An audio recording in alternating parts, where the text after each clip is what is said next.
Boa noite, galera. Seja bem-vindo a mais um podcast Eu na Indústria. Agora com o Igor aqui que voltou, né? Tinha me deixado alguns dias para trás aí, sozinho. Não tinha nada. É nóis, é nóis. Agora tá aqui de volta. E hoje a gente tá com uma pessoa muito especial aqui. A gente tem um carinho muito grande. Já nos ajudou demais nos últimos tempos aqui na Melvi Manutenção em Ação. Assim, vou te falar que eu demoraria acho que meia hora para ler o currículo dela aqui, tudo que ela fez. Mas eu vou falar a parte acadêmica, porque a parte profissional depois a gente vai conversar, que eu acho que tem muito sentido aqui. Vai ser um ponto que a gente vai abordar. Então, a gente está aqui com Vládia Marum. A Vládia, ela é bacharel em administração, com especialização em comércio exterior, tem especialização em gestão estratégica, especialização em gestão de projetos pela FGV também, especialização em administração e finanças e Master MBA em auditoria e controladoria. Seja muito bem-vinda, Vládia. Que isso. É engraçado, né? Porque assim, eu conheço várias pessoas que trabalhavam às vezes na área pública, né? Na área pública, que elas fazem vários cursos porque elas conseguem pegar a licença remunerada e tudo mais. Que não é o seu caso. Então eu fico pensando assim, cara, como que uma pessoa consegue fazer esse tanto de coisa aqui e trabalhar ao mesmo tempo? Só para mim a faculdade foi difícil fazer isso. Imagina esse tanto de MBA de especialização. Seja bem-vinda, Vládia. E, gente, boa noite todo mundo. Obrigada pelo convite, Eymar, Igor, estou muito feliz em estar aqui. Então, a gente vai fazendo tudo, né? Quer conhecer um pouco mais, especializar um pouco mais, vai trabalhando, vai conversando, vai especializando também. E assim, eu faço isso desde a faculdade. Desde a faculdade. Massa, bom demais. E que bom que deu certo você ter vindo também, né? Que já tá namorando podcast já tem um tempo, né? É verdade. Eu acho que desde Santa Catarina, quando a gente foi para lá na imersão, que a gente vem falando da visita de você. E fala pra gente, então assim, falei um pouquinho dessa área acadêmica, agora me fala a sua especialização profissional, com quem você já trabalhou até hoje, qual foi seu foco a vida inteira? Vamos lá, fazer um pitch aqui para ser um pouco mais rápido. Então, por ter feito comércio exterior, eu trabalhei primeiro na área internacional. Eu comecei como que chama? Era CACI, era Centro Administrativo em Comércio Exterior. Essas empresa juvenil, né, que tem na faculdade. Eu comecei ali, dali eu já não saí mais do Comex, até eu trabalhar com importação. Depois disso, eu passei um tempo na indústria farmacêutica, eu trabalhei na Sanofi. Depois, eu fui gerente regional administrativo de um escritório de advocacia que prestava cobrança bancária para bancos, especificamente financeiras. Então, eu tomava conta do Sudeste. Era Rio, Espírito Santo e Minas Gerais, das filiais. Você é daqui de BH? Sou daqui de BH. Tá, e tudo que você tá falando é mais nessa região, BH. Trabalhando em BH. Aí eu peguei Sudeste. Uhum. Desse trabalho, eu fui para a FIENG, na área internacional, onde eu fiquei 8 anos. Eu fiquei 4 anos no Centro Internacional de Negócios, com desenvolvimento de negócios internacionais. Então, o que eu fazia? Eu promovia as indústrias internacionais, as indústrias mineiras fora, né? Fora do Brasil, internacionalmente. E trazia compradores internacionais para ver as indústrias mineiras. Então, eu fazia projeto comprador, fazia roadshows com compradores internacionais nas indústrias, sempre segmentados. Então, a gente fazia indústria de rocha, indústrias de TI, metal mecânico. Então, foram vários setores que eu fiz projetos. E também fazia o contrário, levava as empresas daqui, as indústrias mineiras, para fazer esse roadshow fora e negociar diretamente com as empresas. Por exemplo, já fiz uma da área de tecnologia com metal mecânico para África. Então, a gente foi em Moçambique e visitamos as mineradoras lá. Então, a gente fez rodadas de negócio, não só com mineradoras, mas com outras indústrias que seria o foco deles de vender lá. E também fizemos essas visitas em várias mineradoras, como Vale, Jindal, entre outras. Então, esse é um dos exemplos que eu já fiz. Depois, eu fui para a área de atração de negócios internacionais, investimento. Desculpa, antes da FIENG, você já tinha tido contato com a indústria? Ou a FIENG foi o primeiro contato mesmo mais focado para a indústria? Mais focado foi FIENG. Foi FIENG, Antes, quando eu trabalhava com importação, eu tive contato com a indústria, mas era muito especializado, né? Na FIENG, que eu abri muito. Aí eu realmente entrei, visitei e conheci mesmo esse mundo. Que é diferente, né? Que é totalmente diferente. Mas vai lá. Aí, então, eu fui para a área de atração de investimentos. com o Marcos Mandacaru, então eu coordenei a área por 4 anos e eu ficava especificamente comigo a área de microeletrônica, tecnologia e microeletrônica. Então, assim, a gente tinha os analistas, cada um ficava com o setor, mas eu ficava especificamente com esse, além de coordenar a área. Então, o foco era atrair investimentos para Minas. Então, eu fiz muitas missões internacionais para atrair indústrias para cá, indústrias, headquarters, outras empresas internacionais que a gente achava que era o foco daqui. A gente trabalhava com setores prioritários para Minas. E também atraindo outras indústrias também que estavam no Brasil, que a gente ficava sabendo, tá saindo, sei lá, de São Paulo. A gente ia entrar em contato para trazer para cá. E não só isso, né? Também trabalhava com a parte de funding.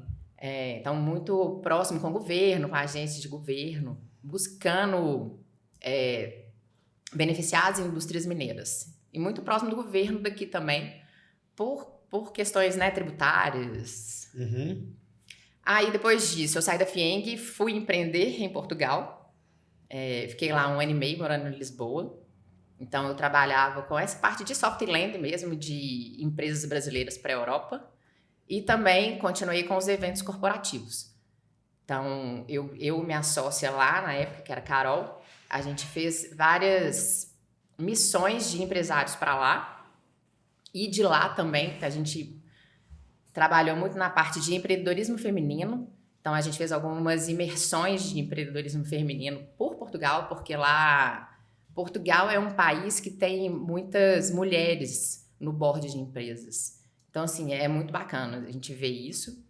E também rodadas de negócios, que foi outra coisa que eu sempre trabalhei, então a gente faz isso lá também.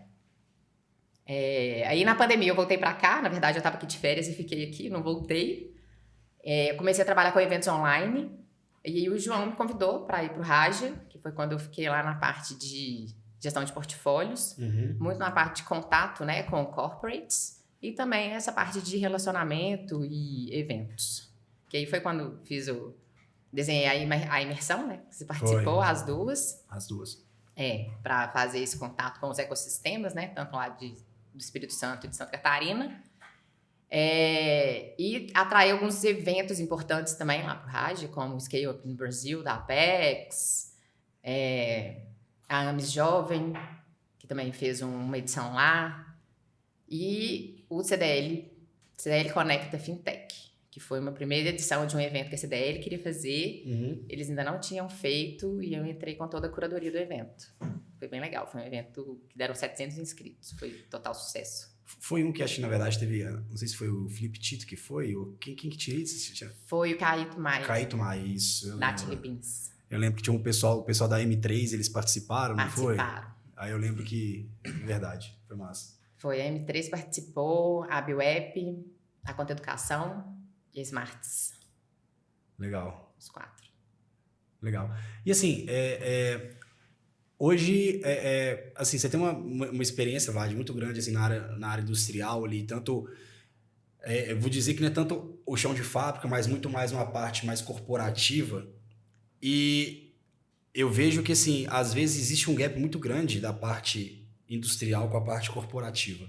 Às vezes está dentro de uma mesma empresa, mas às vezes você não sabe o que está acontecendo. Eu digo pelo menos a pessoa que está mais na parte de chão de fábrica, que foi o que a gente trabalhou, né?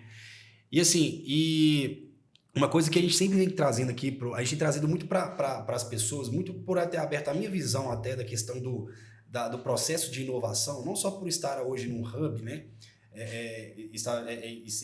Ter uma startup, ter sido passado por rodadas de investimento, mas por ter passado por imersões que você promoveu no Espírito Santo, em Santa Catarina. O Igor também foi em algumas, com outros hubs que a gente está afiliado, a gente tem oportunidade para a Alemanha também.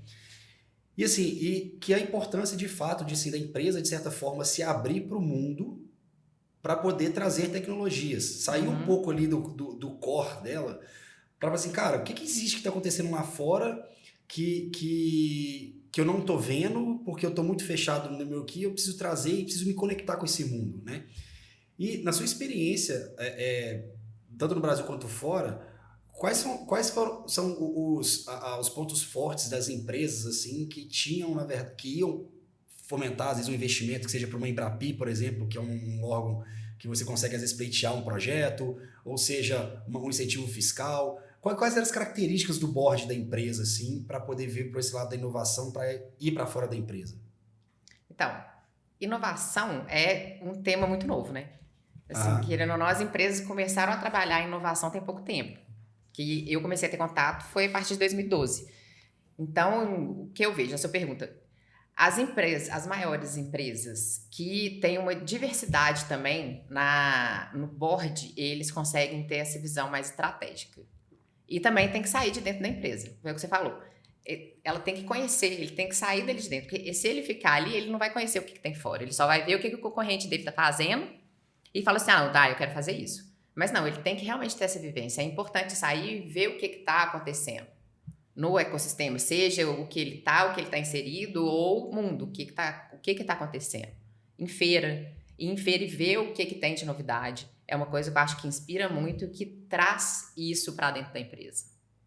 Mas você falou diversidade do board, mas seria diversidade em que sentido? Tipo, seria etnias, homem, mulheres, idade? Como que seria essa diversidade? Eu acho que homem, mulheres e formações diferentes. Formações diferentes também. Porque você traz uma outra visão, né? Um outro mesmo ponto de vista. Legal. Então, é interessante isso que o Eymar começou a falar e ele falou assim, cara, ele pensou exatamente da mesma forma que eu. Porque, assim, a gente trabalhou muito no chão de fábrica, muito numa função operacional por muito tempo. E, naturalmente, a gente vai subindo no organograma e essa função fica um pouco menos operacional, mais tática, depois mais estratégica e assim vai. E a sua é tipo acima do estratégico ainda, parece, né? E às vezes a pessoa que está no chão de fábrica, igual é o nosso principal público da manutenção, tudo, às vezes chega uma máquina nova, um sensor novo, alguma coisa nova de tecnologia e não sabe a novela que passou ali por trás para aquilo chegar ali. Uhum. Que às vezes tem conversas lá Como é que você vê essa conexão assim? O que você vê de benchmark, assim? Pô, o melhor que eu vivi, assim, foi que eu vejo foi esse modelo tal que conecta bem essas duas pontas de gerar resultado lá no operacional, no chão de fábrica, mas vindo de conexão lá da inovação. Tá. Antes um pouquinho, né? Você falou dessa diferença, né, do chão de fábrica e do board. Na palestra do Caíto Maia, eu achei muito legal que ele fala que ele visita as lojas. Assim, ele vai pessoalmente visitar. Eu acho que isso é muito importante. Então, voltando para dentro da fábrica. Então, assim, quem está no C-Level, né? Eles conhecerem a realidade da indústria. Visitar, andar mesmo. Conversar com os funcionários. Ter essa, vamos falar, humildade, né? Uhum. Que acho que muitos não têm. Porque também não tem essa formação. Uhum. Nunca viveu isso. Acho que o líder que já viveu, que já passou por cargos, né? Que cresceu, ele vai ter uma visão melhor. E aí ele vai saber as dores e as dificuldades, não só de uma área, mas de várias. Então, ele vai ter mesmo uma visão mais estratégica. E agora, com relação à inovação. Assim, só abrindo parênteses, da indústria, eu acho que rola tem um certo receio mesmo, porque é uma parte muito técnica. O cara que não tem essa formação, ele não se arrisca muito para também não... Ele ficar ali numa zona que é confortável para ele, porque ele domina. Se ele vai para o chão de fábrica e não domina muito a parte técnica, o pessoal ele perde credibilidade em algum momento. Isso, eu acho que rola um pouco de medo também, assim, pelo que a gente já viu. Mas assim, ele não precisa de conhecer a parte técnica, mas ele precisa conhecer a operação que ele está liderando. É importante, com certeza. A parte técnica, ele vai contratar bons profissionais para estar perto dele. Eu acho assim, isso que você falou um ponto, eu acredito que tenha... Eu vou falar porque é uma dor minha, tá? Assim, porque acaba que eu acho que existe uma questão sempre foi de fato. Porque acaba que você tem a questão do board descer, mas eu acho que também tem muita questão do chão de fábrica também não ficar um pouco blindado, vamos dizer assim, do que está acontecendo para cima também. Então, assim, as pessoas são muito preparadas, às vezes, para tomar uma decisão técnica, mas não uma decisão estratégica. Uhum. Você pega, por exemplo, a questão da máquina que o Igor falou, né? A gente já passou por situações que a empresa, por exemplo, que ela comprou uma máquina, estava prestes a comprar uma máquina, e que, bicho, era a pior máquina do mercado, na ocasião. E aí a gente entrou e falou assim, cara, não pode ser a marca X sem ser a máquina lá do Canadá. É a ideal pra gente. A gente pegou o projeto lá já no meio andando. Ainda deu problema, porque os motores não vieram para a tensão que a gente utilizava aqui e tal. Então, assim, o dono da empresa veio fazer a implementação da máquina aqui, enfim. Só que acontece, existe um outro ponto também, que eu acho assim, que a gente também não tem muita noção de como funciona o processo para cima. De, por exemplo, cara, beleza, pode ser que não é a máquina ideal, pode ser que não seja, mas, cara, existe um incentivo disso, existe um ponto disso, existe uma questão sendo avaliada dessa forma. Hoje, para mim, no contexto de empresa, é muito fácil a gente identificar isso, porque hoje eu vivo o tempo inteiro isso. De, cara, vou ter que sacrificar talvez alguma coisa aqui, numa visão de longo prazo do que uma situação. Só que falta também, às vezes eu acho, de o board trazer para baixo assim, cara, vou explicar para vocês como que funciona. Eu não sei se não vou desvincular as pessoas, eu não sei se não vou tirar aquele cara daquele canto, ou não é importante, mas eu vejo que é importante também, de alguma forma, o pessoal ter uma noção de como as coisas acontecem, para ter uma visão estratégica também, até para depois, cara, não vai ser todo mundo, mas alguém vai virar gestor um dia ali, entendeu? Então, você precisa entender a empresa como funciona, não simplesmente como a máquina funciona, entende? Entendo. Não, e é todo mundo se sentir parte do processo. Exato. Então, assim, na estratégia da empresa, então tava para lá para comprar a máquina. Então, o CEO falou assim, não, então a gente vai comprar a máquina, aí vem o financeiro. É isso aí. E aí, a máquina que você falou lá da Alemanha era mais cara do que a outra que ia comprar, que com certeza era de uma qualidade inferior. Mas aí não escutou a parte técnica para saber que aquela ali, mesmo sendo mais cara, num tempo, ele vai dar um retorno muito maior, que vai pagar o investimento e vai superar a outra. Então, por isso que todos têm que conversar. E muito da inovação passa por isso. Porque hoje você vê nas empresas assim, um engenheiro começou a falar de inovação, foi lá, falou com o diretor dele, aí o diretor dele, na reunião de conselho, falou, não, a gente precisa inovar, e todo mundo comprou a ideia, aí ele volta pro engenheiro e fala, toma que o filho é seu. E o cara que nunca viu inovação na vida, fala assim, pronto, e agora, como é que eu vou trazer inovação para cá? Então, essa é a maior dificuldade hoje das empresas, a falta de preparo e de conhecimento. E como deve ser feito? Essa é a pergunta, assim, que eu pensei, cara, que eu vou perguntar pra Vladinha, porque é a pergunta que eu sei que ela vai saber responder, e assim, talvez eu consiga, talvez eu não vou saber responder com tanta propriedade, porque tô há menos tempo nesse mundo que você, mas, cara, eu acho que a gente tem batido na tecla aqui, cara, você tem que levar para dentro da empresa a indústria, ok, mas como que eu implemento? Qual que é o primeiro passo? O que eu tenho que fazer? Então, para a indústria, né? Eu falo para a indústria. O board, ele tem que estar seguro de que ele precisa inovar. É o principal. Não adianta vir de baixo. Porque vir de baixo sempre vem de baixo. Porque quem está ali na dor, que quer levar a inovação. Mas, para ele convencer de que tem uma startup, vamos trazer a startup e testar isso aqui para ver se funciona. Não, peraí, mas eu vou perder dinheiro nisso aqui. Então, eles não vão entender. Então, a inovação, ela tem que conversar com o C-Level, tem que estar na estratégia da empresa. Porque senão ela não vai andar. Ou na primeira crise que tiver, vai parar. E trabalhar a cultura de inovação. Você tem que trabalhar a cultura de inovação primeiro, porque também não adianta o board vir e falar assim, eu quero inovar. E aí quem está embaixo fala assim, não, o que é isso? Vai me dar mais trabalho? Não quero, não. Né? A gente vê muito isso. O povo olha lá a dor dos setores, abre uma chamada de inovação, trabalha lá a parte de Open Innovation, e aí traz as startups, traz as soluções, então vamos implementar uma POC, já está todo mundo cheio de trabalho, e vem com mais uma coisa, e quem vai implementar, né? Quem são as pessoas da empresa que vão ficar responsáveis pelo projeto, fala assim, não, lá vem com mais uma coisa. Então, assim, rola até uma sabotagem ele também. Então, tem que estar todo mundo junto no processo. Então, você tem que trabalhar também a parte de cultura de inovação dentro da empresa, para todo mundo entender, se sentir parte, para depois começar. Não precisa de ser um passo depois, pode trabalhar tudo junto. A gente pode começar com poucas coisas.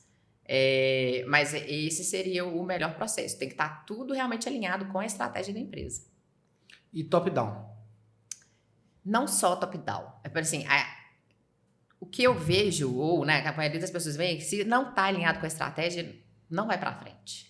Ele vai rodar ali uns 2 anos, 3 e vai morrer. E quando você tenta fazer uma coisa que não dá certo, é difícil convencer você a fazer de novo.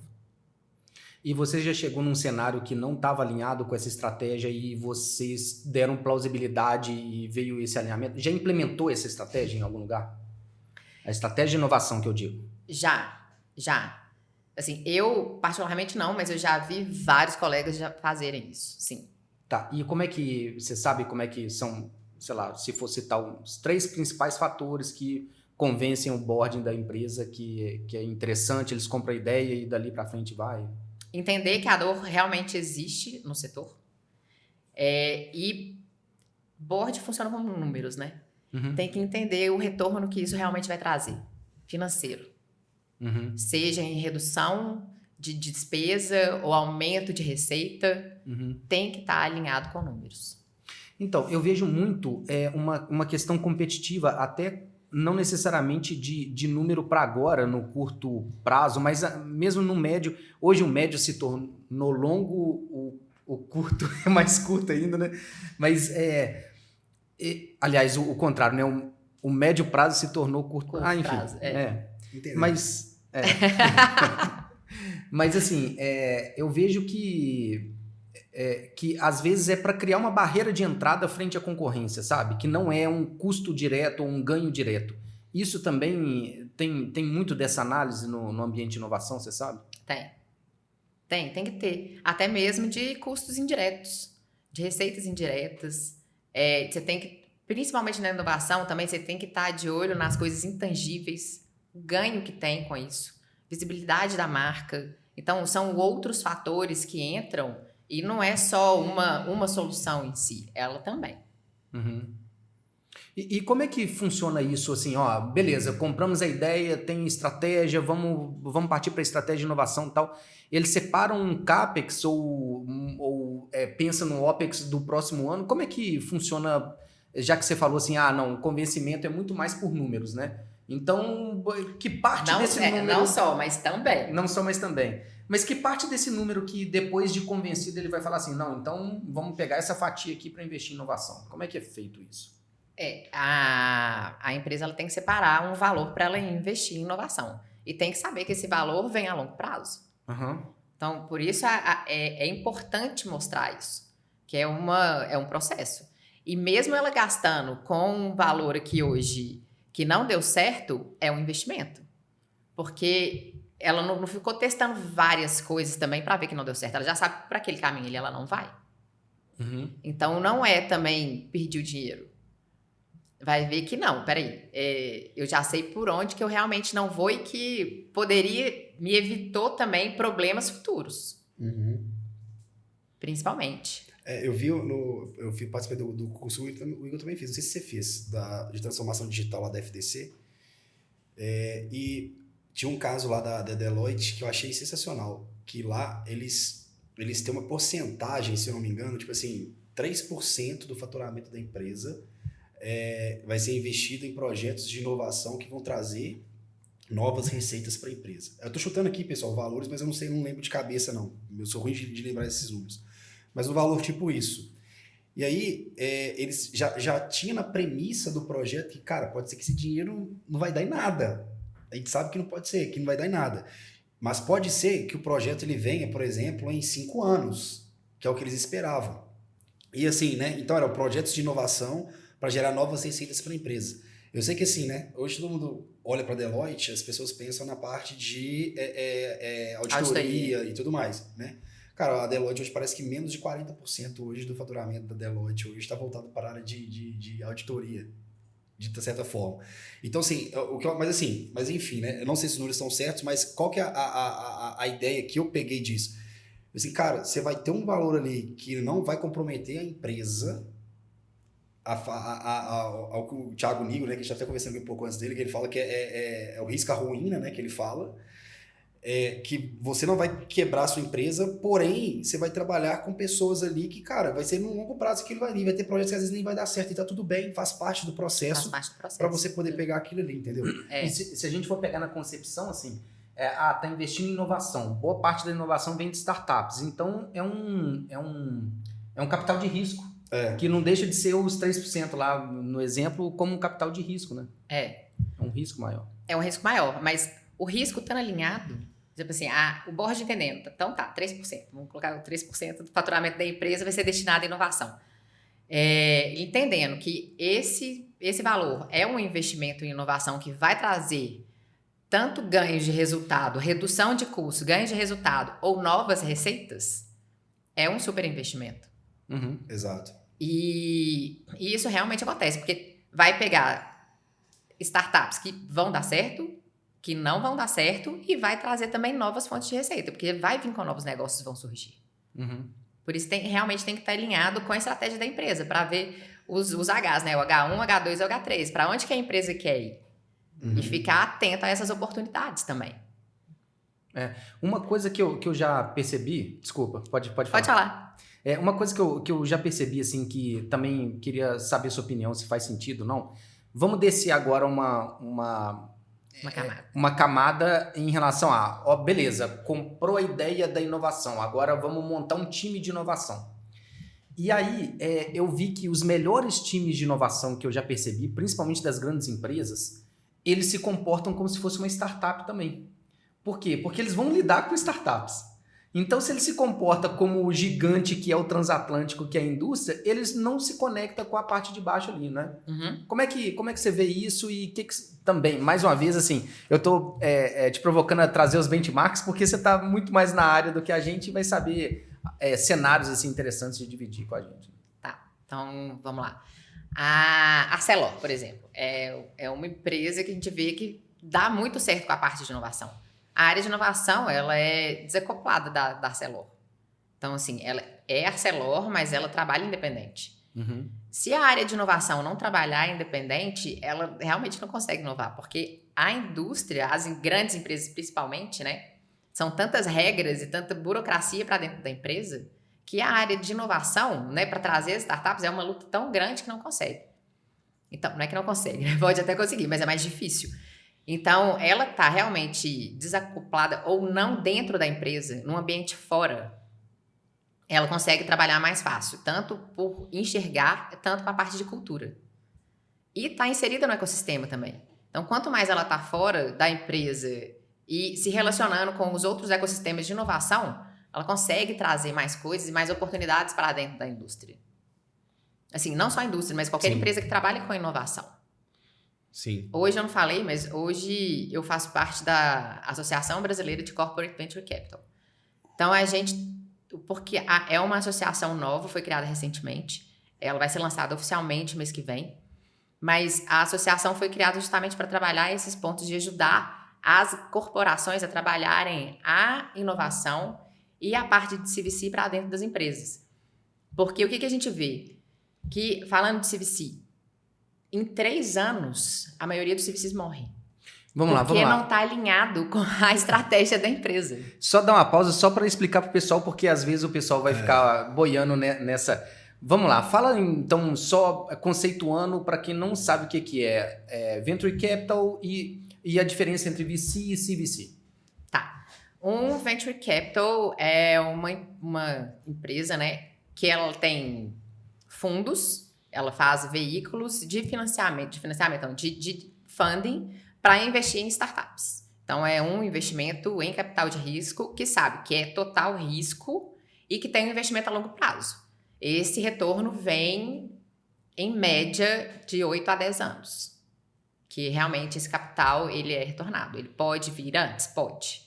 Mas você tem um período de investimento desses veículos, né? Cada um cria um fundo e tem a sua tese, tem a tese para a indústria, tem a indústria de alimentos, tem a de indústria 4.0, tem que vai trabalhar ESG, Cleantech, então cada um tem a sua tese bem definida. E sabe que tem um período de fazer tanto os investimentos em startups, geralmente é um período de 5 anos, e depois de desinvestimento. Dos 5 anos para frente, que vai fazer a saída das startups. E aí esse dinheiro retorna e vai começando o processo todo de novo. Uhum. Ou seja, é um grupo de investidores que estão investindo para ganhar na frente. Justamente. Tá bom. O CVC não. O CVC é esse veículo que foi criado dentro de uma corporação. Por isso que é um Corporate Venture Capital. Então, a empresa, por exemplo, a Arcelor, que a gente citou, ela tem um fundo que investe em startups que vão trazer soluções que está alinhada com a estratégia dela para dentro da empresa. Exato. E aí, nesse caso, na grande maioria das vezes, vai estar alinhada com a tese da empresa. Em tese, pessoal, só a tese de uma empresa, na verdade, é do investidor, por exemplo. Agora a gente estava conversando aqui um pouco mais cedo. Às vezes, eu sou investidor, eu entendo de indústria. Então, eu só vou investir em startups de indústria. Às vezes, a ArcelorMittal, ela trabalha na área de aços. Então, ela vai investir em tecnologias mais voltadas para o seu negócio da área de aço, de alguma forma. Pode ser eficiência energética de um forno, pode ser, por exemplo, um processo de trefilamento que vai ser vai otimizar aquilo ali, vai ser mais produtivo e tal. Então, as corporates também têm uma tendência a ter uma tese que vai estar olhando para dentro da empresa delas, né? Isso, olhando para dentro da empresa e para fora. Porque, no caso da Arcelor, eles também olham H13, eles olham novos negócios. Ah, entendi. Então, assim, o que eu posso fazer que melhore o meu processo, mas por que não vender isso para fora e criar um produto que eu possa... E até mesmo para o ecossistema deles também. Para os Então, fornecedores, não só fornecedores, mas também para os clientes, né? Para quem também vende. Entendi. Imagina para as montadoras, por exemplo, que é tudo just in time e tal, aí aquele tanto de empresas em torno, né? Vale olhar para ela e para as empresas em torno. E para as empresas em torno. Tanto, né, que assim, a TCS, né, que é uma startup que é amiga nossa aqui também, eles ganharam o prêmio da Fiat como um dos melhores fornecedores, né? Eles até premiam, né, o time em volta ali, porque a ideia é sempre promover e incentivar de várias maneiras diferentes quem está em volta ali fornecendo para eles, né? A Fiat é outro caso também, que também trabalha muito bem a inovação e eles também estão sempre buscando novos negócios. Uma outra até que... Para agregar, né, a linha deles. Tem uma outra que a gente está até muito próximo deles agora também, a gente teve uma reunião semana passada, é a Novo Nordics também, que eles também têm uma área muito grande lá, inclusive até estão vendo a possibilidade de visitar eles lá em Moc, daqui a um tempo, mas não esquece de trazer carne de sol pra gente. Carne de sol lá é uma delícia. Mas pode deixar, eu trago sim. E aí a gente tá... também é uma outra... eu achei sensacional isso, porque lá é muito evidente, assim, que lá eles têm... Na conversa que a gente teve semana passada, até foi com uma pessoa que está responsável pela área de inovação agora, que é uma área totalmente independente e que é engraçado, assim, é uma área independente, mas é a área que tem como cliente a própria empresa. Então, eles estão o tempo inteiro buscando soluções. Então, imagina assim, a própria empresa tem uma dor. Aí existe alguém dentro da empresa que vai no mercado para poder buscar aquilo ali e fazer aquela venda interna. Isso. Para poder falar assim, cara, olha, essa aqui é a sua dor? Então, olha só, eu trouxe essas soluções para você aqui. Qual que você acha que é a melhor? Que resolve melhor a sua situação?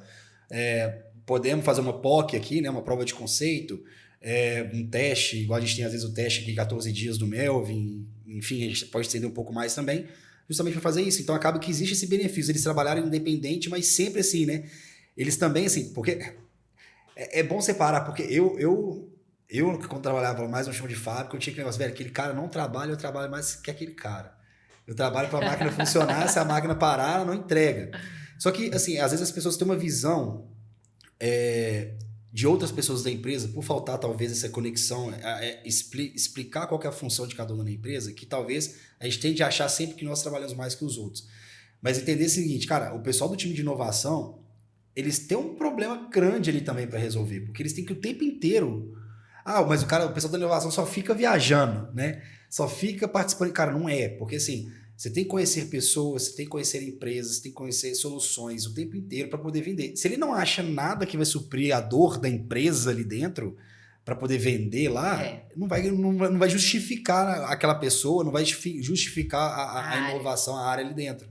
Então, é uma pessoa que assim... E se ele estiver ali dentro da empresa, ele nunca vai saber das oportunidades que estão ali que vão suprir a necessidade da empresa. Exatamente. Agora, beleza, a gente comentou aqui, antes, né, eu queria que você fala um pouco mais pra gente aqui, qual que é a diferença entre a inovação de H1, H2 e H3? Tá, falo. Mas antes, só acabando de fechar esse ponto, recentemente eu conversei com o pessoal de inovação da EDP. O que eles estão fazendo? Eles já, há um tempo atrás, eles lançaram os desafios, né, de inovação aberta, selecionaram as startups que já estavam trabalhando as dores das áreas escolhidas. Então, o que eles estão fazendo agora? Eles pegaram as startups que ou eles investiram ou que foram selecionados e que já estão conversando com eles para fazer um roadshow dentro das áreas da própria ADP. A gente conversou com eles também. É Energia de Portugal, não é isso? É. ADP, Então, assim, olha que legal. Então, eles pegaram as startups que estão trabalhando com eles e estão indo em todos os setores. Conversar para ver se surgiu alguma coisa nova, se é ainda aquela demanda ou se tem alguma outra dor que realmente, algum desafio que precisa ser solucionado. E se essas startups que já estão ali já conseguem suprir esse desafio. Legal. Muito Olha massa. que legal. Muito massa. E esse é um exemplo de H1. O que é o H1? Já entrando na sua pergunta. O H1 é isso, é saber quais são as dores da empresa hoje, da área, por exemplo, a área de manutenção. Qual é a dor da área de manutenção? Isso tem que ser muito bem colocado, muito bem, né, explicitado para a área de inovação, para quando for lançar no mercado, eles conseguirem buscar a solução que realmente adequa. Para não ficar também buscando outros, só manutenção, aí vai vir um monte. Não, é uma manutenção específica. Então, assim, quanto mais específico, mais assertivo. Então, esse já é um exemplo de H1. O H2. Então, o que pode melhorar para essa área que vai trazer mais ganhos e que não necessariamente é para agora? Então, para que essa área... O que é o pós da manutenção? Vai ser, então, a inteligência artificial que vocês estão desenvolvendo, que vai dar um plus para o Melvin e que vai suprir muito mais do que as áreas hoje precisam. Que você vai tratar acoplando outras soluções ali. Isso é um H2. Não necessariamente é uma dor eminente, mas vai trazer muito resultado, principalmente no médio prazo. Justamente. Já o H3 são novos negócios. O H3 você vai ver o que vai trazer um novo modelo de negócio para a empresa. Uma nova receita. Legal. Até mesmo uma nova empresa para dentro do grupo. Pode ser de fora ou pode ser de dentro. Pode ser uma spin-off de alguma coisa, alguma solução que começou a desenvolver ou co-desenvolver. E virou um novo negócio da empresa. Virou um novo negócio da empresa. Então, o H3 é o que tem realmente para frente, é um futuro. E que ele pode estar mais perto, às vezes, do que pensa. E podem se convergir ali também, né? Com certeza. Principalmente o H2 contra o H3. Você pode pegar uma solução que você quer melhorar, algo que é interno, porém, cara, você define que eu posso... na verdade, veio na minha cabeça 1 milhão de coisas aqui agora e conversas também com alguns amigos próximos que o H2 e o H3 hoje em dia tem muito se convergido, vamos dizer assim, né? Assim, tem uma empresa, até o Léo que veio aqui, eles foram investidos por uma empresa que queriam fazer transformação digital na área de logística interna da empresa deles, e o cara falou assim, cara, mas peraí, você pode fazer isso aqui para mim, empresa de logística que tem no Brasil inteiro, por que não eu vou pegar esse próprio produto aqui agora e eu vou levar isso para o mercado? Virar um negócio, um novo negócio. Virou um novo negócio. É isso aí. Agora, eu entrei nesse ponto de... Rapidinho, um exemplo de hoje que eu vi foi a Amazon tá possivelmente comprando a ESPN, mas ela vai fortalecer o Amazon Prime. Exato. Então, eu tô falando numa esfera gigantesca, né? Mas eu li hoje, vocês estão falando... Né? Mas o que acontece? Eu puxei primeiro esse assunto de H1, H2 e H3 para você exemplificar um pouco, mas para poder te fazer uma outra pergunta, que é o seguinte. Vamos dizer que o mais básico, entre aspas, é o H1. Porque tá mais fácil resolver um problema ali interno do que E além disso, é o que você consegue mostrar para a indústria como que ela consegue inovar. Exato. Você trabalhando o H1 e ela vendo isso com soluções que já tem no mercado, que eles vão entender, olha, isso realmente faz sentido. E é muito mais fácil de falar financeiramente. Mais fácil vou investir tanto e vai retornar tanto em tanto tempo. Justamente. Então, assim, eu aconselho mesmo começar por isso. Começar pelo H1, trazendo startups que já tem no mercado. Até porque, se você for olhar, uma escada até de conhecimento, né? Porque, assim, você precisa entender como o processo funciona e entrando no mercado aos poucos, quando você imagina, você já está nadando nele lá, tipo, você totalmente imerso. É isso aí. Dele. Mas a pergunta é o seguinte, para empresas, aí vamos fugir um pouco de empresas nível Arcelor, igual a gente falou, Fit. Vamos para baixo. Exatamente, empresas de médias, vamos dizer assim. Como que essas empresas podem começar a implementar um processo de inovação tipo H1? É interessante que talvez ela contrate alguém especialista, ou essa pessoa que ela vai criar o board interno ali, vai criar todo... Vai ter uma, como você falou, vai ter uma autonomia para criar esse time e delegar as ações também. Ou seria interessante, talvez, ela pegar, como a própria Deloitte faz, a empresa contrata a Deloitte vai lá e faz todo o processo. Claro, assim, né? Ela vai ter as pessoas internas da empresa que ela precisa, vai contratar alguém de externo para levar o time inteiro, toda a expertise, o conhecimento que eles têm para poder fazer aquela implementação. Então, eu aconselho contratar alguém para fazer isso. Uhum. E não pegar time interno. No caso, igual você citou da Deloitte. Contratar uma pessoa tipo eu, que entenda a estratégia da empresa, entra uma média empresa. Às vezes ela nem tem essa estratégia desenhada, mas ela sabe para onde que ela quer ir. Então você tem que entrar dentro da empresa, entender com o board da empresa para onde que ela quer ir, o que ela está fazendo hoje, entrar mesmo dentro da empresa e ver o que está sendo feito para poder enxergar quais são as inovações que dá para levar ele para dentro. E aí, a partir disso, começar a montar o que realmente faz sentido. Vamos trazer uma empresa para trabalhar a cultura de inovação? Depois disso, vamos trabalhar com os funcionários para eles entenderem isso e daí já conseguirem ver mais claramente quais são os desafios que precisam ser solucionados dali. Às vezes até eles mesmos falarem o que tem e eles darem essas ideias, porque aí eles já começam a comprar inovação. Uhum. E aí essa pessoa que está de fora da empresa, ela consegue trazer os profissionais de uma maneira mais assertiva para trabalhar a inovação para dentro. E aí, sim, depois vai montando o time de inovação. E sempre tendo as pessoas de cada área responsável. Então, tem uma coisa que, para mim, na minha cabeça, baseada na minha experiência vivida na indústria, eu fico bastante confuso numa interface que eu não sei... Enfim, queria que você também falasse um pouco, esclarecesse um pouco. Porque é o seguinte, antes não tinha isso. Vamos colocar, 10 anos atrás não tinha isso. Mas tinham as equipes de melhoria contínua, ou um time de melhoria.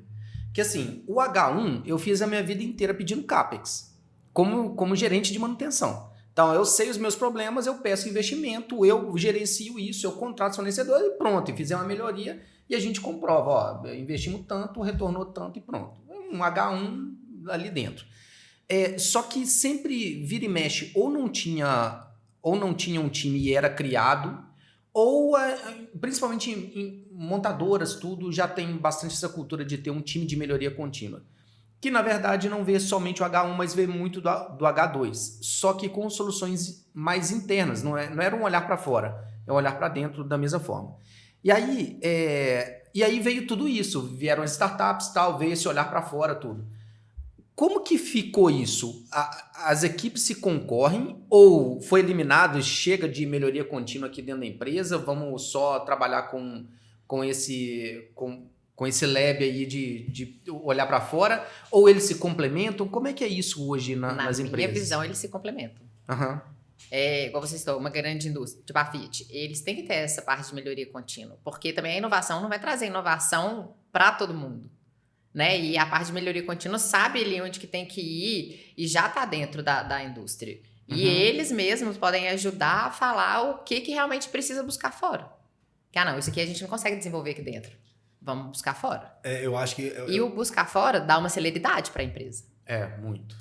Eu acho que eu pensei dessa mesma maneira, assim, se for alguma coisa que às vezes dê para fazer internamente o próprio time ali, talvez o time de melhoria contínua seria mais interessante para fazer.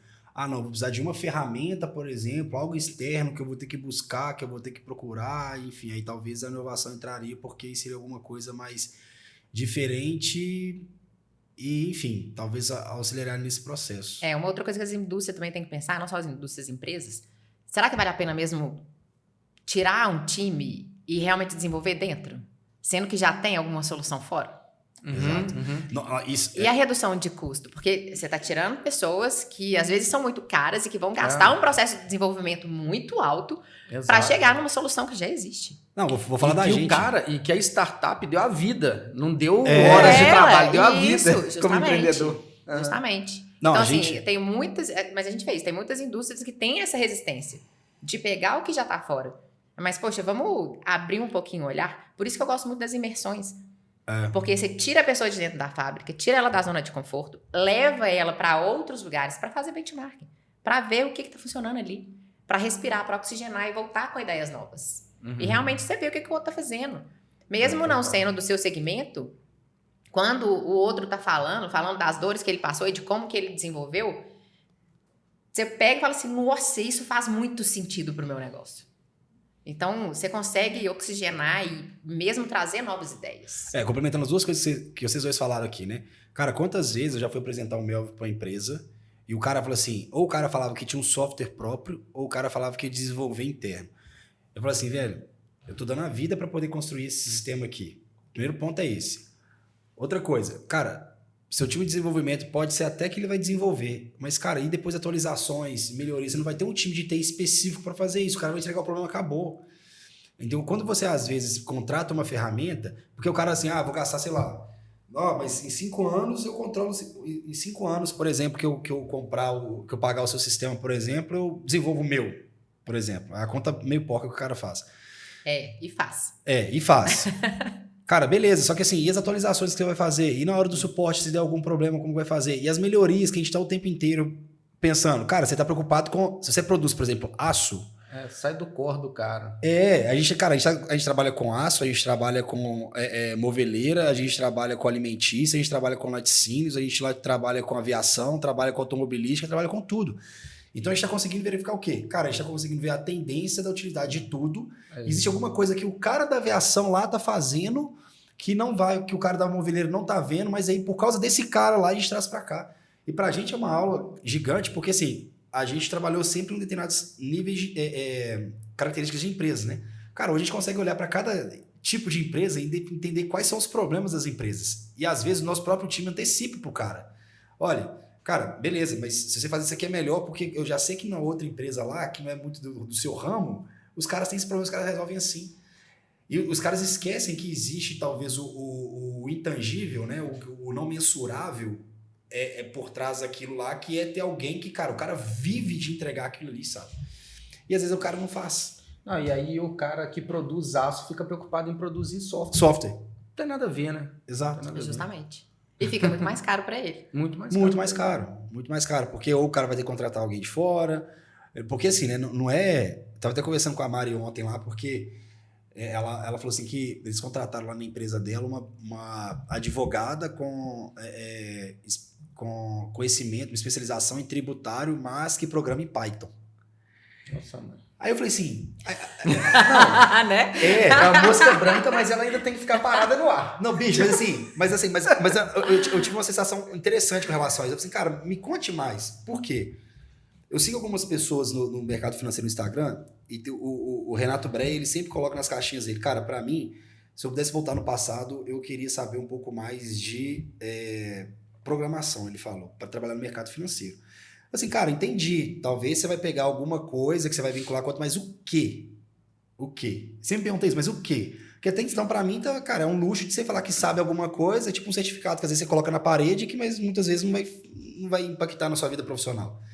Só que ela falou assim, não, a gente tem um problema XY que ela explicou lá e tal, e essa menina vai entender isso, vai criar uma regra que ela vai pegar todas as planilhas que é controlada no Excel, ela vai passar isso pro Python e vai entregar isso pra gente, e assim, o trabalho que a gente teria de um mês, a gente vai ter uma semana agora pra fazer. Ela falou assim, cara, faz muito sentido nesse caso, porque é um projeto que ela vai fazer uma vez aquilo ali, não é um projeto, tipo assim, o Igor sempre fala isso, cara, um software como o Melvin, é um organismo vivo. Uhum. Um SaaS Nunca hoje tá pronto. Nunca tá pronto. Sempre você vai ter que vai ter uma coisa melhoria, sempre tem coisa para fazer. Vai ter sempre um upgrade ali, né? Exato. Nesse caso, você vai precisar, sim, de ter um time específico para poder fazer isso. Agora, nesse caso, por exemplo, da Mari, por exemplo, cara, ela contratou alguém. É um projeto. É um projeto. O cara resolveu o projeto ali, acabou. Pagou, ela falou assim, mas quanto que você pagou? Pagou tanto. Eu falei assim, putz, mas... eu falei assim, mas o retorno que você vai ter e tal... Não, beleza, cara, eu acho que faz muito sentido. Aí, um outro link que eu vi de uma outra situação trouxe, mas aí, porque eu fiquei me questionando isso, cara, mas você vai pagar alguém com esse gabarito? Eu falei assim, cara, se a pessoa que... advogada, com especialista tributária e programa em Python, falei com ela. Essa pessoa é muito cara. E realmente é. Eu falei, não, 5 dias de projeto da pessoa, tipo assim, é muito caro o valor que ela falou. Mas, bicho, vai resolver uma dor ali que é um projeto só e pronto, sabe? E às vezes as pessoas ficam naquela, né? não, eu vou desenvolver tudo sozinho, vou contratar o cara não tem ideia da regra de negócio, né? Só da regra de programação. Uhum. E as empresas sofrem por causa disso, né? Justamente. De querer trazer tudo para dentro, né? De querer desenvolver interno, isso que você falou é importantíssimo. A pessoa não sabe, não é o métier dela, então ela vai quebrar muito mais a cabeça para fazer e não vai conseguir resolver 100% a dor da área. Entendi. Vlad, agora uma dor nossa é que muitas vezes a gente senta para conversar com o pessoal da inovação e, cara, se perde a conversa, ela não vai para as pessoas lá dentro, ou elas não têm muito conhecimento, o mínimo do mínimo, para a gente conversar assim. Então a gente já sai da conversa falando assim, cara, essa conversa não vai dar em nada porque ela não entendeu bulufas do que a gente falou aqui. Como é que a gente trata isso do lado de cá e como que a indústria trata do lado de lá? Então, assim, deixa eu entender. Você está falando que você entrou em contato com uma empresa... Conversando, você é da inovação da você é da empresa inovação. X. Então deixa eu conversar com você. Exato. E aí essa conversa não dá em nada, porque você não entendeu meu produto, você não entendeu minha solução, por falta de conhecimento seu do processo. Eu até entendeu, mas você acabou com essa... Você não passou essa informação para frente. Ele vai virar e falar assim, não, peraí, isso aqui não é importante para mim agora. Vai ficar guardado na caixinha aqui, deixa eu trabalhar. Ou não, o pior ainda é falar que é importante... E a gente tenta chegar na pessoa que tá sentindo a dor e não consegue chegar e morreu na inovação. Aí você trata ele super bem, assim, e pede assim, nossa, será que você pode me contactar com a pessoa que é responsável pela área de manutenção? É o que a gente tenta. Né? É o melhor caminho. Porque se não foi identificado isso e a área de inovação não está trabalhando, se a pessoa da área de inovação está com outros projetos, ele não vai parar para fazer isso. Uhum. A minha percepção, assim, eu tive uma experiência... A não ser que ele tenha muita boa vontade. Fala assim, não, peraí, deixa eu ajudar esse pessoal aqui. Mas não é muito o que acontece às vezes, né? É porque assim, né? Mas eu entendo os dois lados, assim. Um ponto que eu acho é o seguinte. É o que eu falei anteriormente. O time de inovação tem que vender alguma coisa para a empresa. Tem. Então, se ela consegue conectar uma área que está com uma dor eminente, e vê que o projeto vai andar, existe uma tendência muito grande. Ela fala assim, cara, deixa eu desembolar isso aqui, ela precisa mostrar resultado, ela precisa mostrar o dela. Então, eu entendo esse lado. Mas agora, existe um outro ponto, porque eu fiquei muito frustrado recentemente com uma situação dessa. Que eu falei assim, cara, mas tipo assim, tinha dado tudo para dar certo e não deu. Aí eu falei assim, deixa eu ver com o que eu tô conversando. Na verdade, assim, eu vi que entre as pessoas que estavam lá da área de inovação dessa empresa, tinha uma pessoa que tinha uma experiência considerável. Ela tinha começado como estagiária dentro de uma empresa, ela tinha ido promovida para ser a responsável da área de inovação, mas ela tinha uma experiência prévia de outros lugares, eu acho que foi para fora, ela já tinha participado de projetos dentro da empresas júnior, né, dentro da faculdade de inovação e tal. Então assim, ela já pegou a maturidade aqui. Só que a pessoa que eu conversei, eu vi que assim, ela tinha sido estagiária, ela não tinha nenhuma experiência remanescente, mas foi promovida dentro da empresa para ser uma analista, por exemplo. Então, assim, o que eu vi foi o seguinte, cara, talvez, o que pode ter sido? Talvez não houve a maturidade da pessoa de, cara, deixa eu estudar o projeto antes, deixa eu estudar, por exemplo, porque o que aconteceu? Por que eu cheguei nessa conclusão? Só surgiu essa dor porque quando eu fui apresentar o pitch para ela, para falar das nossas soluções, chegou no final e falou assim, peraí, eu acho que tem uma demanda para isso aqui. Eu falei assim, putz, mas você acha que tem uma demanda? Tipo assim, se você é da área de inovação... você acha que tem? Você não conhece as demandas, não tem todos os projetos na sua mão? Entendeu? Então, tipo assim, é diferente, por exemplo, na Novo, por exemplo, eu comentei que tive uma reunião com o pessoal, ei, Mar, nós temos um projeto tal, a gente acha que isso aqui vai ser interessante para vocês, a gente consegue mapear disso aqui dessa forma. Beleza, então o que nós vamos fazer? Não, os próximos passos serão XYZ. Mas olha só, é uma empresa maior que já tem uma área de inovação estruturada. Não, mas as duas empresas eram grandes. Eu não vou citar outra porque... Tá, então não vamos falar de empresas grandes, vamos falar só de times de inovação. Então, a Novo Nordisk já é uma empresa que está andando bem com a área de inovação e que já conseguiu mapear as dores internas de diversas áreas. Essa outra, com certeza, não. A área de inovação é nova, as pessoas que estão ali não sabem nada de inovação, que a maioria dos casos acontece isso. Então, vamos contratar um estagiário, o estagiário vira um analista, porque ele começou a trabalhar os projetos, ele está dando certo, por serem poucos, mas não entende de inovação, não viveu, não tem uma vivência na área de inovação para trabalhar isso para dentro. E isso é o que mais acontece, porque não tem profissionais para essa área. Tá todo mundo aprendendo e sendo formado agora. Porque assim, eu acho que falta... Pode seguir.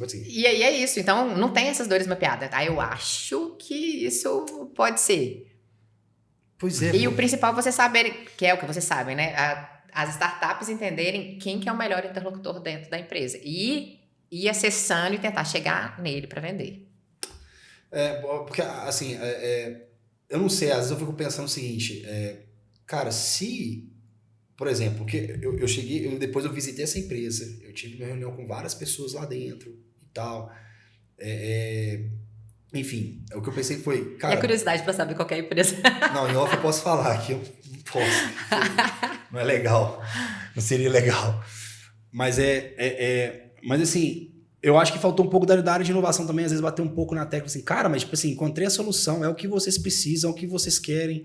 Aí assim, eu não sei se é questão de tratativa, porque às vezes as pessoas podem ser novas, aí as pessoas...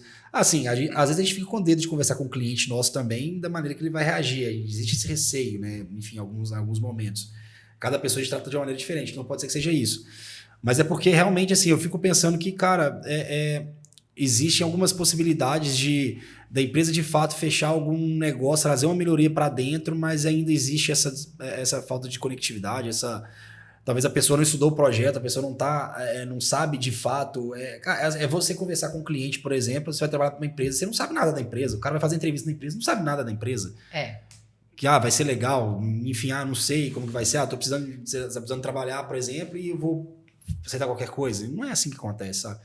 Mas eu vejo assim que, é claro, acho que existe um processo de maturidade assim, que tem melhorado bastante, que é favorável para todo mundo, principalmente para as empresas, porque, cara, assim, hoje eu e o Igor, a gente que está envolvido nesse mundo de inovação, se a gente parar para ver as tecnologias que existem hoje e com o que a gente trabalhava no passado... Senhora, meu Deus. Já evoluiu muito, né? Putz, muito. E só o fato de ter alguém que está olhando para isso e também que pode pleitear, né? É só olhar para o Melvin. A gente fez o Melvin todo em Excel. Exato. Entendeu? E hoje você dá um clique, 2 cliques, enfim. Na época era tudo muito braçal, mas mesmo assim a gente fez. Porque a gente acreditava que aquilo iria funcionar e de fato funcionou.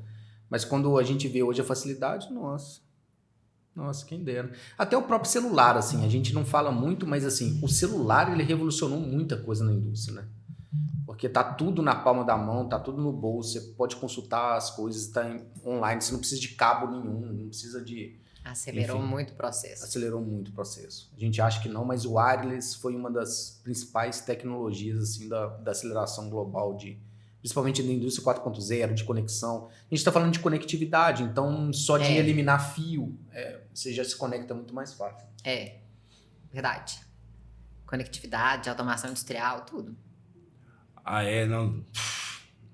Não, gente, eu vi um memezinho essa semana, assim, eu sou da época que eu tinha que baixar a musiquinha pro celular, que eu escolhi que era musiquinha, eu fazia download, e hoje em dia até o pessoal fica com o celular no silencioso. Aí eu fiquei pensando, cara, é verdade, eu lembro... Verdade. Às vezes o telefone não tinha tecnologia de você baixar o toquezinho, aí o cara pegava no rádio lá, e existia várias formas de você gravar a música pelo gravador, pra você poder transformar aquilo como um toque. Aliás, a gente está falando de inovação, a série que está na Netflix do Spotify é sensacional. Sensacional. Eu acho que são só 6 episódios, alguma coisa assim, bem rápido. No ar, alguma coisa assim, no ar, ou, sei lá, não lembro. Na faixa. Na faixa. Fala muito sobre isso, né? Fala todo esse, né, que o cara tinha que, tipo, clicar, fazer o download e depois escutar a música. Na hora que ele clicou no Spotify já saiu tocando, mas onde que fez o download? Não precisa. Não, como assim não precisa? Então, né, são as etapas aí de evolução. Que também, na minha opinião, a gente ainda está só na ponta do iceberg em relação à indústria. E a gente fala de indústria 4.0, mas se a gente for ver as tecnologias da indústria 4.0, ela está muito mais presente na nossa vida do que propriamente lá dentro da indústria. Exatamente. Hoje, se você for olhar, tem muito mais casas automatizadas do que plantas automatizadas. É verdade. Iluminação. Mas é porque a casa começou antes, né? O processo de indústria 4.0, de IoT, né? Aham. Começou a ser falado, eles começaram, por ser mais fácil a implementação. É mais fácil implementar você convencer alguém que tem uma casa do que uma indústria. Entendi. Eu não sabia. Não sabia. Mas faz sentido. Putz, show de bola. Ó, eu sei que a gente está chegando no final, eu não posso esquecer de falar isso, então recebi um presente aqui da Eco Creator, que também é do portfólio da Raja, o Davi. Eco Creator é a startup, na empresa, gravado o meu nome aqui. Nossa, Vou deixar personalizado. personalizado. Não, a gente foi pra Santa Catarina e deu pra todo mundo lá, né? Eu não ganhei não, Davi. Ganhei agora, já. Dá pra Davi. cobrar ele. Eu também. Vou deixar pendurado aqui no estúdio, porque tem tudo a ver, né? Então, obrigado aí, show de bola. Muito bom.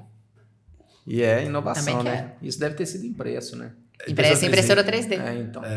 Muito legal. Eu tenho um comentário também pra fazer. Com o material dele é reciclado ainda. A Vlad é a nossa primeira convidada mulher Oh, do Eu Negócio. tá verdade. vendo? Verdade. Vamos trazer mais mulheres para falar aqui. Vamos. Precisamos mesmo a gente diversificar aqui o... Não é? É o que você falou mesmo. Trazer durante o outros bate-papo. olhares.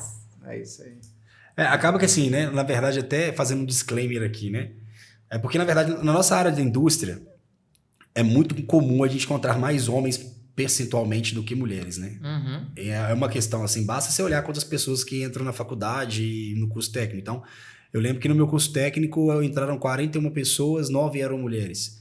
Na engenharia, minha turma entraram 40, 3 eram mulheres, né? Então, acaba que proporcionalmente, às vezes, Mas sim, temos mulheres sim para vir, vamos trazer. A Vlad só tá abrindo a porteira. É isso aí. Show de Eu bola. mesmo já vou indicar várias. Pode indicar. Vladinha, nossa, muito obrigado. Eu acho que assim, toda conversa com você é uma aula. Então, pude viajar com você para o Espírito Santo. A gente viajou junto também para Santa Catarina. Fora, às vezes que a gente trabalhou junto lá no escritório. E, putz, obrigado. Eu acredito que pôde mostrar um pouco pro pessoal aqui, né?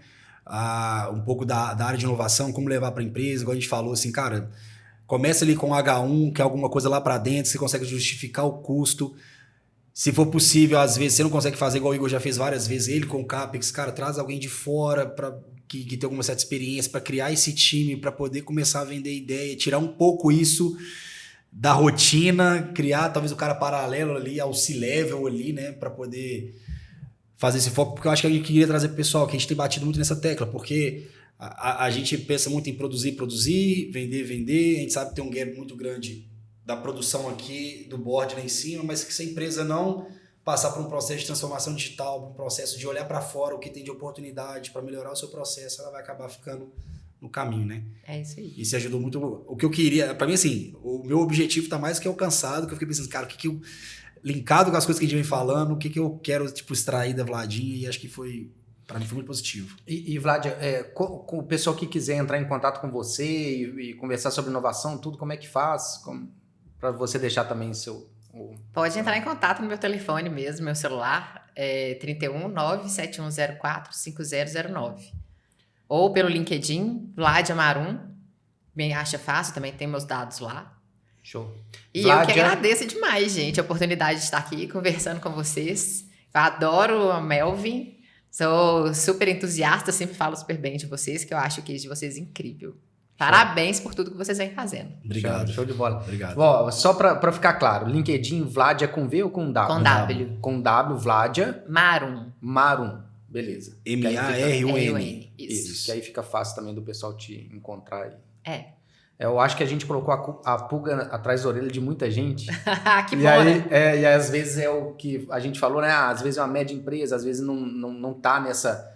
E, de repente, dá para levar para outra pessoa lá dentro e tal, e começar a desenvolver isso, então... E o outro disclaimer, né? A gente recentemente, né, até por projeto desenvolvido por você, várias grandes empresas estão no processo de implementação da inovação, né? Então a gente citou a Celora aqui, FIT, são empresas multinacionais muito grandes, mas existem empresas grandes ainda que muitas vezes são familiares e que estão começando a enxergar um pouco para fora e trazendo. Então é interessante também, não só as médias, mas às vezes algumas grandes também. Isso, Né? é verdade. Show de bola. Obrigado mais uma vez aí pela presença, muito bom. Eu que Mais uma agradeço. vez. Valeu, pessoal. Então, nos vemos agora terça-feira que vem em mais uma live, né, com algum assunto da área de manutenção. Na quinta-feira o podcast. Não sabemos quem ainda. Na verdade, acho que eu sei quem que é, mas segue a gente nas redes sociais que a gente vai divulgar mais pra frente, tá bom? Valeu, abraço. Valeu. Tchau.